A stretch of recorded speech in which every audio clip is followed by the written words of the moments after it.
Cidade Universitária Entrevista.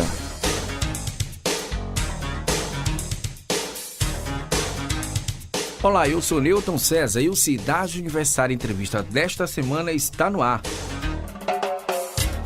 E o nosso convidado é o professor Alex Brito, doutor em desenvolvimento pela Universidade Federal do Rio de Janeiro e também professor do Departamento de Economia da Universidade Federal do Maranhão. E a nossa conversa de hoje é o impacto do Covid-19 na economia brasileira, mundial e local. Professor, seja bem-vindo ao Cidade Universitária Entrevista.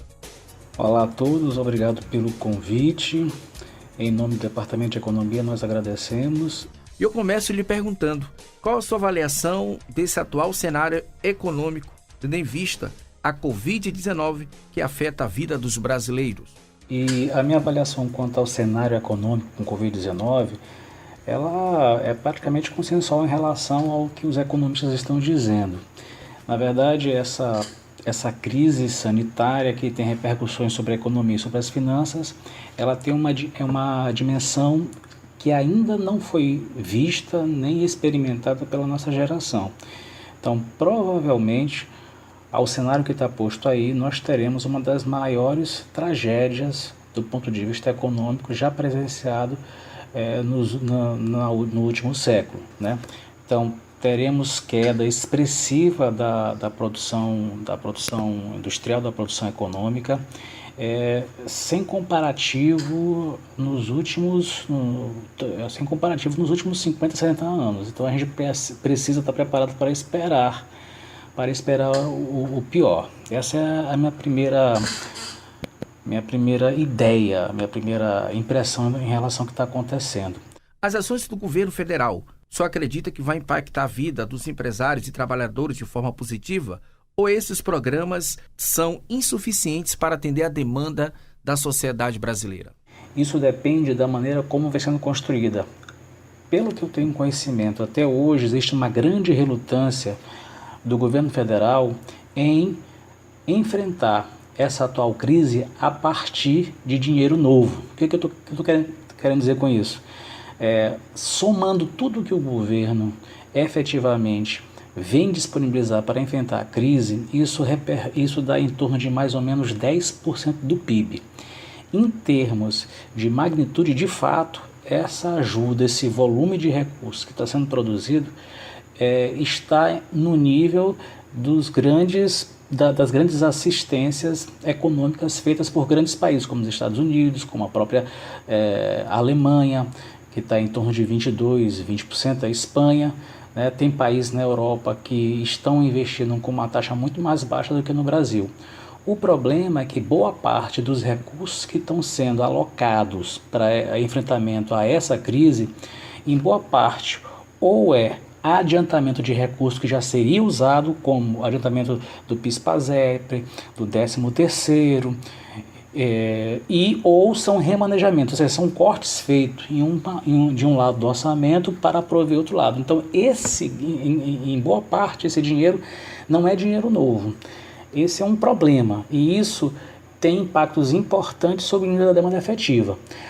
Uma outra questão é que, se você for analisar o que vem acontecendo nos Estados Unidos e se você analisar o desenho clássico das políticas implementadas em situações de crise na história, nunca se combateu crise com dinheiro do contribuinte. Crises como essa, de envergadura tal qual essa, não pode ser enfrentada com dinheiro do contribuinte, mas deve ser enfrentado com emissão de dinheiro, com dívida pública. Então, para você ter uma ideia, ultimamente, nos últimos 2, 3, 4, 5 anos para cá, se defende a ideia que o Estado está quebrado. Mas para você ter uma ideia, hoje nós temos uma conta que nós temos em torno de 1,4 trilhões de reais e que poderia, com apenas 1/3 desse valor alocado pelo Tesouro Nacional, enfrentar essa crise, socorrendo os mais vulneráveis e fazendo um esforço para garantir ajuda ao Sistema Único de Saúde. Só rapidamente, se nós usássemos 1/3 dos recursos do Tesouro Nacional nessa conta chamada Conta Única do Tesouro, seria possível, durante 6 meses, triplicar a cobertura do Bolsa Família e dobrar a cobertura do BPC. E ainda por 6 meses ainda, garantir o dobro do gasto em saúde pública que é feito no Brasil. O dobro da saúde pública é feito no Brasil durante um ano. A gente poderia fazer isso em 6 meses. E ainda alocar mais de 60 bilhões de reais para o fluxo de caixa das empresas da folha de pagamento. Então, há dinheiro. Um outro exemplo é que se você olha o que foi feito em 2008 na crise do colapso das hipotecas, o que o Banco Central fez? O Banco Central simplesmente emitiu dinheiro e comprou todos os ativos invendáveis para prover liquidez do sistema financeiro e impedir que houvesse uma elevação de preços e uma falência generalizada, simplesmente emitindo dinheiro, creditando a conta dos bancos e das instituições financeiras à época. O problema aqui no Brasil é que todo o esforço feito pelo Banco Central, ele para nos bancos, porque os bancos em situações como essa, e como são avessos a risco e a incerteza, represam o recurso e não faz chegar na ponta, nem as famílias e nem as empresas. Então o problema dessas medidas que estão sendo colocadas pelo governo federal em relação aos impactos que ela podem acontecer, é porque boa parte do recurso ou são realocações ou são adiantamentos por um lado e que têm impactos insuficientes no nível da demanda efetiva, e por outro lado é que pelo lado da política monetária os recursos que o Banco Central ele vai injetar acabam sendo represados no sistema financeiro. Então isso provoca um lapso temporal que nós não temos como suportar. Então, primeiramente, esse é um ponto. Professor, de que forma o Maranhão, economicamente, pode ser afetado, já que tem um dos piores IDH do Brasil? O Maranhão, já desde 2014, 2015, ele vem sofrendo por um processo de elevação da desigualdade de renda, né? Que no caso do Maranhão, ela cresce 3 vezes mais que a média nacional, e por outro lado, há um aumento da pobreza em cerca de 20%. Quer dizer, nós temos uma trajetória que, independente da crise do Covid-19, já é alarmante e já se constitui em si uma tragédia.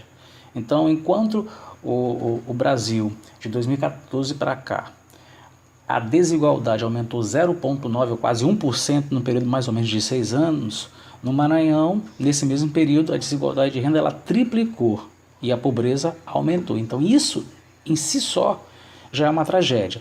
O que o Covid acrescenta a essa tragédia?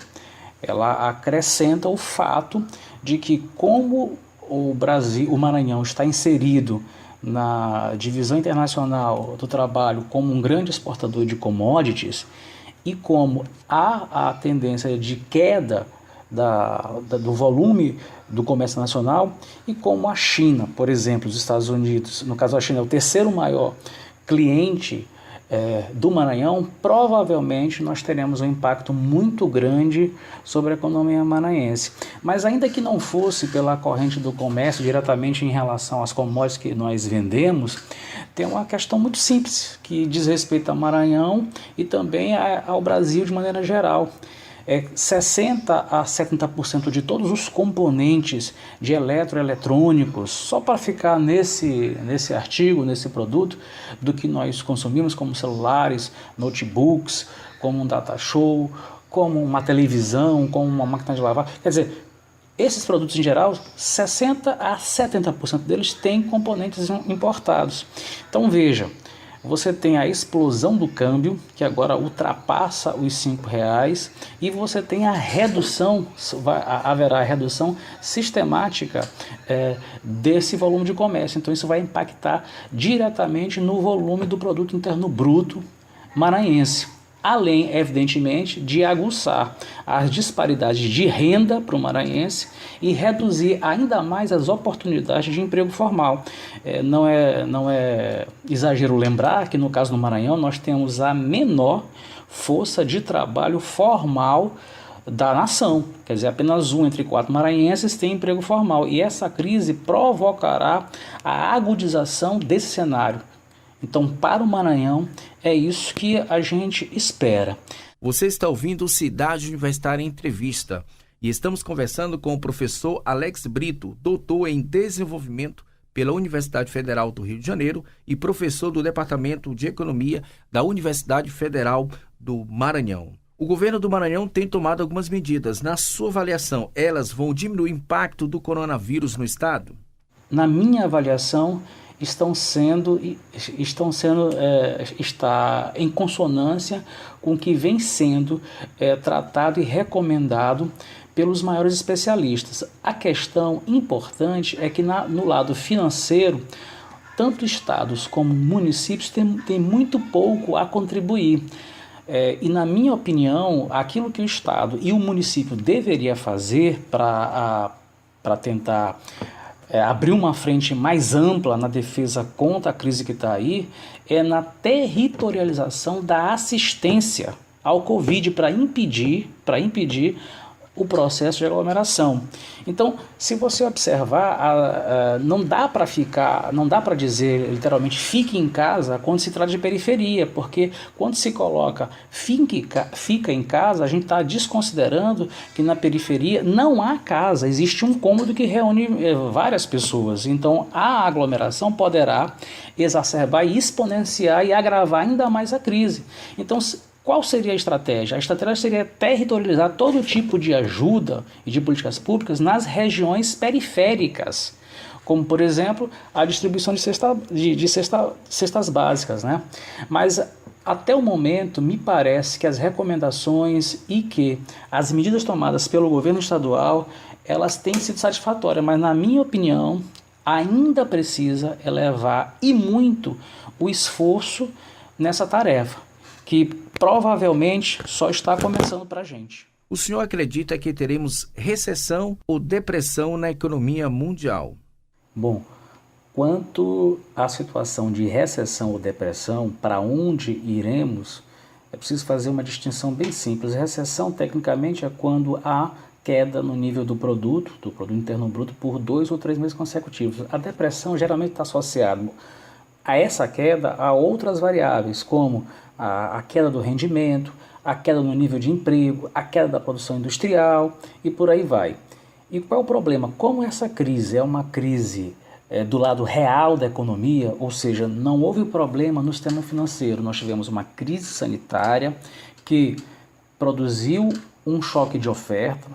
O que é o choque de oferta? O volume da produção mundial desacelerou e nós tivemos também um choque de demanda.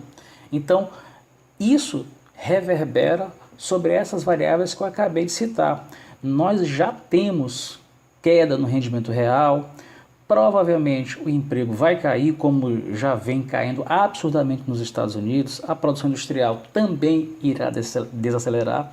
Então, o cenário que vem se desenhando é de uma provável depressão, como nós talvez nunca tivemos conhecimento ou experimentado, pelo menos desde da Grande Depressão de 29.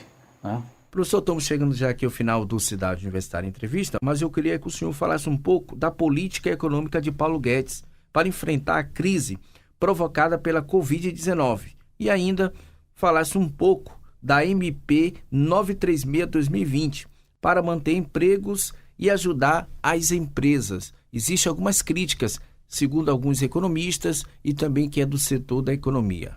Bom, no caso da MP 936, que prevê 2 instrumentos, que é a suspensão do contrato, suspensão temporária do contrato e a redução da jornada, os impactos eles são diversos. Mas o que a gente pode dizer em geral? No primeiro caso, para que é a suspensão temporária do contrato, você vai ter reposição integral para quem ganha até um salário mínimo. Mas quando chega na faixa dos R$ 2.500, aí a situação ela se inverte um pouco. Quer dizer, a reposição a partir do salário maior que R$ 2.500, ela é significativamente maior se esses funcionários estão em empresas de porte maior. Por quê? Porque elas são obrigadas a contribuir com essa reposição de salário. Mas em empresas menores, as pequenas e microempresas, as perdas são maiores para esses funcionários que têm essa faixa de salário. Então, a mesma coisa dá também em relação à jornada. Então, essa medida diretamente, ela não consegue repor para todas as faixas de salário o que seria perdido, tanto na suspensão do contrato quanto na redução da jornada. E aí, qual é o grande equívoco dessa medida provisória 936? É a ideia que tem por trás disso, que é que para mitigar os impactos financeiros de caixa dessas empresas, precisa se reduzir salário e reduzir jornada. Na verdade, é um grande equívoco. Por que é um grande equívoco? Porque, como eu falei no início, se combate uma crise estrutural dessa envergadura não é com dinheiro do contribuinte, mas é ou emitindo dinheiro novo ou acessando a dívida pública ou usando diretamente os recursos que existem na conta única do Tesouro. Porque na economia existe uma relação bastante simples e bastante clara que todo economista conhece. Quando você tem a redução de um componente estrutural da demanda, como o consumo das famílias, o investimento das empresas, as exportações feitas ou as importações realizadas, alternativamente você tem que mitigar o impacto sobre a economia aumentando o gasto público. Então, só para ter clareza, quando eclode a crise de 1929, qualquer economista, seja keynesiano, intervencionista, seja liberal, já sabia que era preciso o Estado entrar. Na verdade, a gente não está advogando uma intervenção do Estado. O que a gente está dizendo é o seguinte: se você tem uma queda expressiva, regular, de algum componente estrutural da demanda efetiva, como o consumo das famílias, investimento das empresas ou o volume de comércio, essa queda estrutural tem que ser razoavelmente compensada pelo gasto público. Então não há por que você reduzir o gasto individual, o gasto das empresas, o gasto dos funcionários ou reduzir jornada. Porque se cada um reduzir o seu gasto, o gasto agregado ele reduz ou ele cai ainda mais. Então o contrário é você aumentar o gasto público para compensar o gasto privado que necessariamente vai cair e já está caindo. Esse é o grande ponto. Muito obrigado a você, ouvinte, você internauta, você da capital, você do interior que ouve o Cidade Universitária Entrevista. Também queria agradecer a presença do professor Alex Brito, que é doutor em desenvolvimento pela Universidade Federal do Rio de Janeiro e professor do Departamento de Economia da Universidade Federal do Maranhão. Conversamos sobre o impacto da Covid-19 na economia brasileira, mundial e também aqui em nosso estado. Bom, essas são as minhas considerações. Obrigado. A edição é de Marcos Belfort e a produção também. Na apresentação, esse amigo de vocês, Newton César. Muito obrigado pelo seu carinho e da sua audiência. Até o próximo programa. Uma boa semana e até lá. Você ouviu Cidade Universitária Entrevista, uma produção da Assessoria de Comunicação da Universidade Federal do Maranhão.